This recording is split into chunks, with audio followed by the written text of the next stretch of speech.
Oke teman-teman, selamat datang di video tutorial Jenkins Indonesia.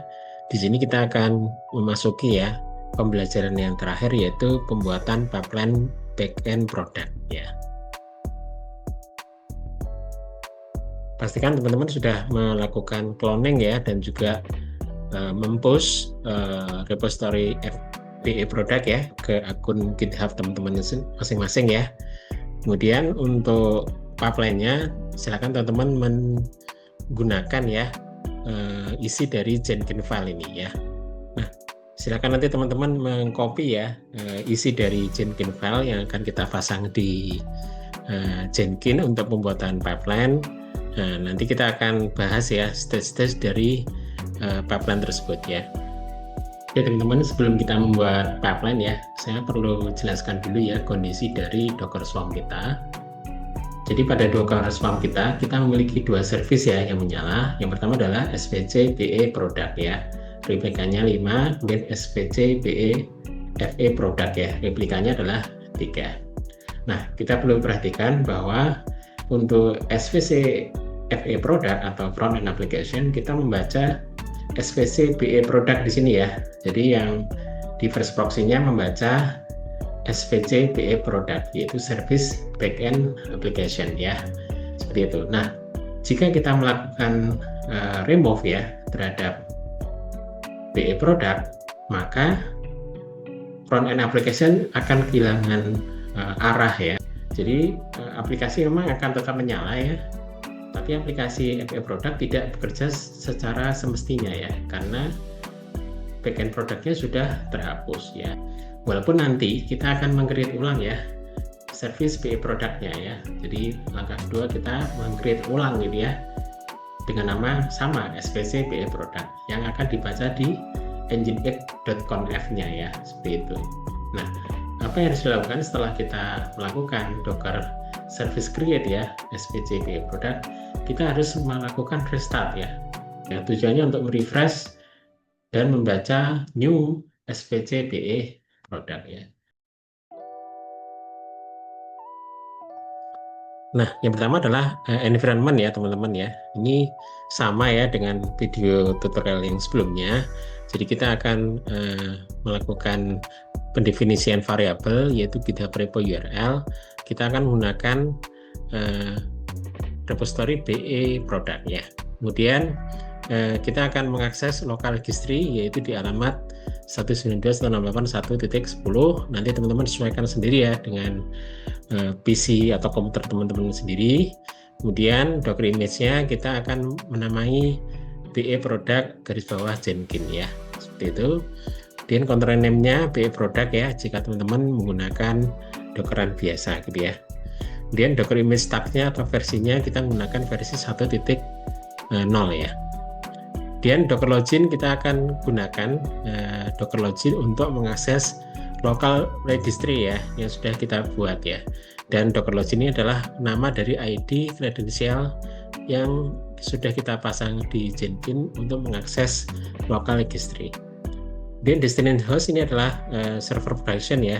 Saya menggunakan alamat yang sama, yaitu pada IP 192.168.1.10 gitu ya. Nanti disesuaikan dengan komputer dari teman-teman. Nah, kemudian stage 2 kita akan mengklon ya dari GitHub.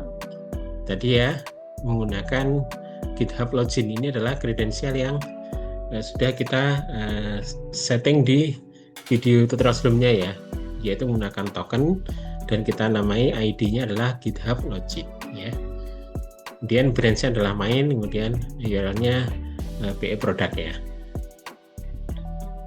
Nah, kemudian stage 3 kita akan build image ya. Kita akan melakukan build image atas nama image yang baru ya, kemudian beserta versinya atau tag-nya. Kemudian stage keempat kita akan push ya ke local registry ya. Ini akan mengakses local registry, kemudian nama image-nya dan tag-nya, kemudian push ya, kita push. Nah, selanjutnya kita akan masuk ya ke server production ya. Jadi kita akan SSH ya ke server production, kemudian melakukan Docker login ya untuk mengakses local registry, kemudian melakukan Docker pull ya atas image BE produk yang akan kita ambil gitu ya. Seperti itu. Langkah berikutnya adalah melakukan running Docker service ya teman-teman. Jadi kita masuk ke destination host atau server production, kemudian kita masuk ke folder env file, di dalamnya tersimpan file.env yang akan digunakan oleh backend application ya. Perintahnya adalah docker service create, kemudian strap env file.env, kemudian menggunakan network ya, product network, kemudian nama service adalah svc BE product, portnya 5000 ya, dan membaca docker images-nya.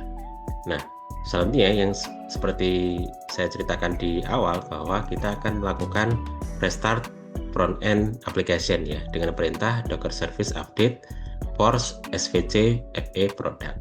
Tujuannya adalah untuk merefresh front end application agar dapat membaca backend service yang barusan di create ya.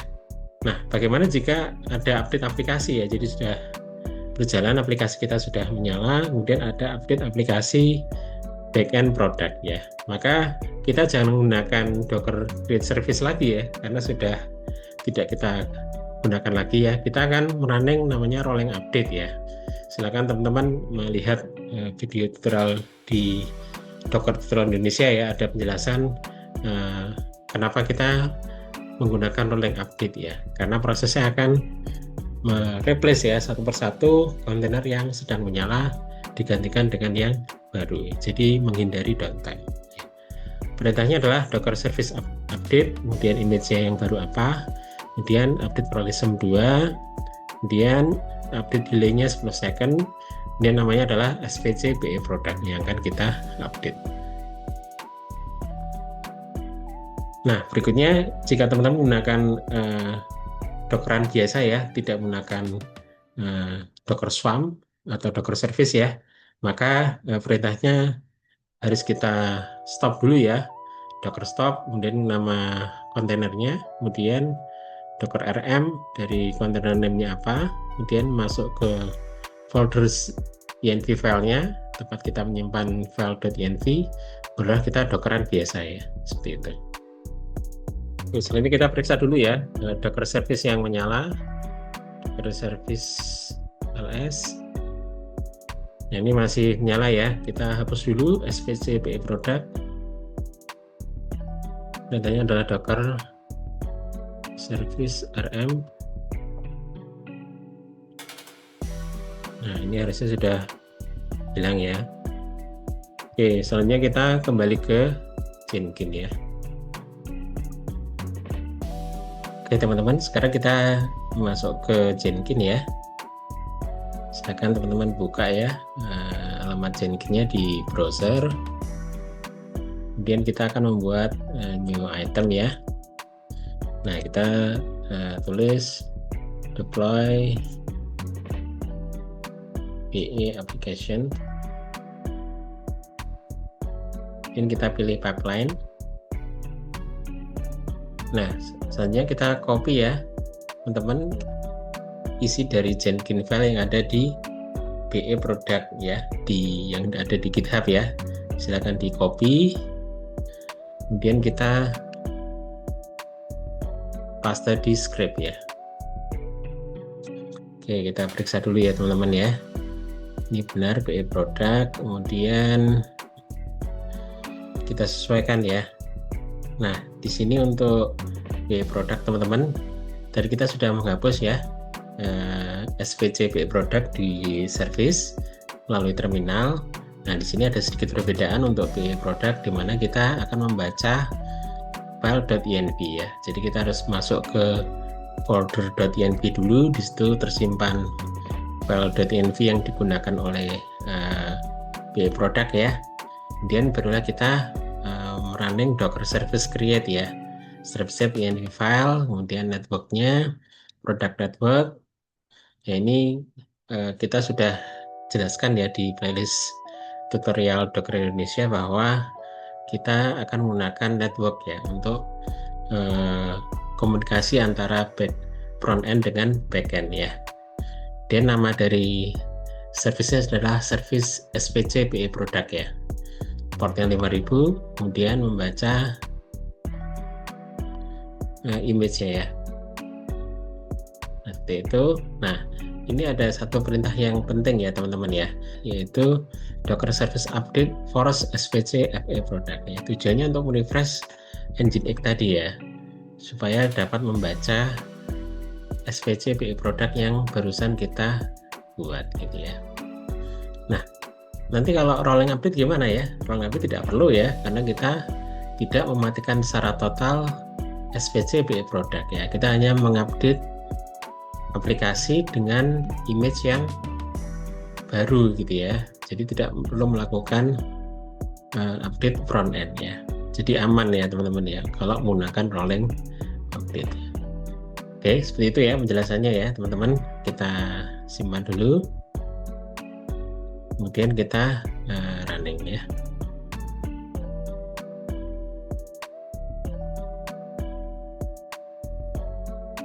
Kita lihat di konsolnya.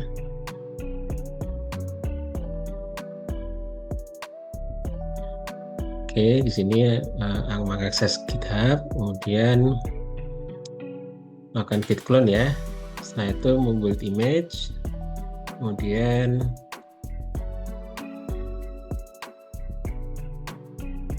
melakukan push ya ke local registry, kemudian docker login ke local registry, login berhasil, kemudian melakukan push ya.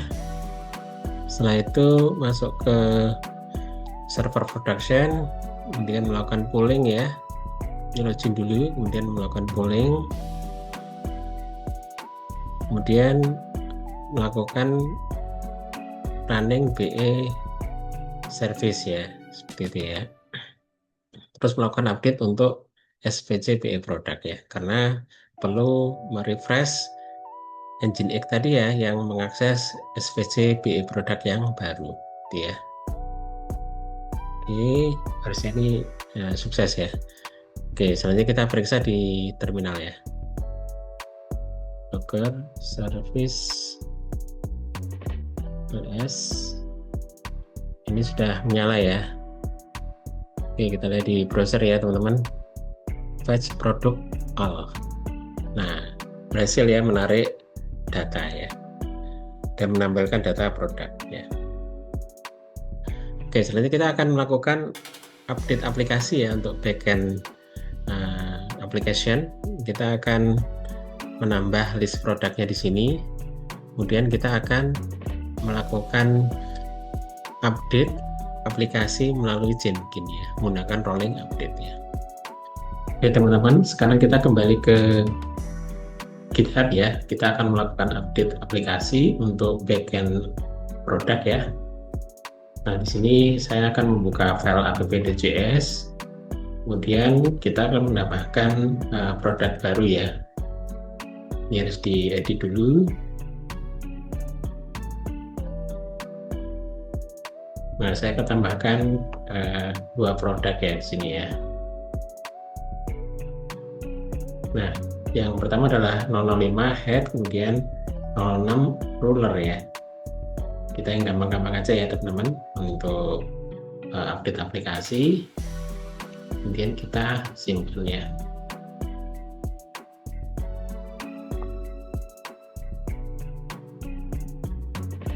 Oke, sudah ya. Jadi kita sudah mencoba mengupdate aplikasi walaupun sederhana. Selanjutnya kita kembali ke Jenkins ya. Oke, kita kembali ke Jenkins ya teman-teman ya. Kemudian kita edit ya. Kita tidak lagi menggunakan Docker Service Create ya. Kita hapus dulu, tapi kita menggunakan rolling update ya. Nah, ini stage ini kita hapus. Nah, kita akan menggunakan yang rolling update. Oh ya, ini untuk versi BE produknya juga kita naikkan ya, seolah ada update beneran gitu ya. Tunggu menjadi versi 2 ya, Docker image stack-nya 2.0. Yang lainnya sama. kita save, kemudian kita build. Kita lihat ya di konsol.